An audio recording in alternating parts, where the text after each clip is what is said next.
Hi, welcome to Finger Knitting 101. We're going to learn basic finger knitting today. So get yourself a skein of yarn, a little bit of yarn, a batch of yarn. I've got some bulky wool yarn, but any kind will do for this demonstration. What I'd like you to do is put about 4 to 5 inches between your fingers and take the long end that's attached to the skein and give it a little twist behind the short end, which is the short end should be in your left hand, long in your right. I'll show you once more. Give it a little twist so that you've made a little loop. And you can hold your little loop if you'd like in your fingers so it doesn't get away. Reach through that loop, just like that. Reach through the loop, pull it up, and you will have your first starting stitch. I believe this might be officially called the slip knot, but I'm not sure. I'm not a knot expert.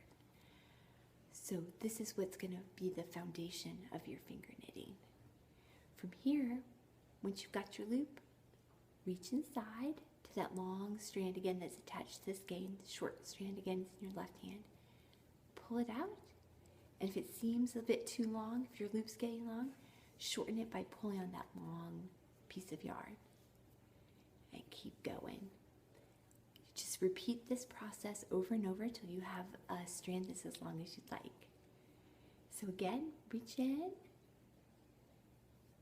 pull that yarn, and shorten it up. I'm realizing that when you're demonstrating with white yarn, you might not want to wear a white shirt.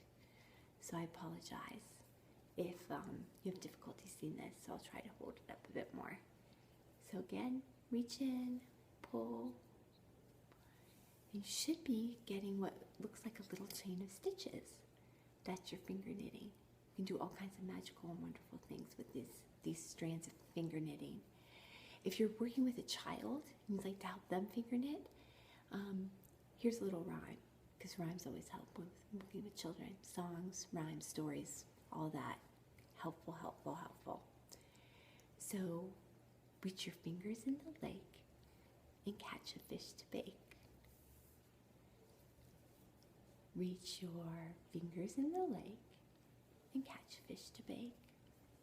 If you're working with a vegetarian child, you can just stop at the catch a fish. You don't have to bake the fish. You can put the you can catch and release the fish even.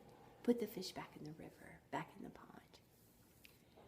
So once again, put your fingers in the lake, catch a fish to bake. When you feel like you're at a length that is long enough and you're all done, take your scissors, just snip that long thread that was attached to the skein and pull it through the loop one last time and pull, and that will fasten it. So there you go. Easy peasy finger knitting. Have fun.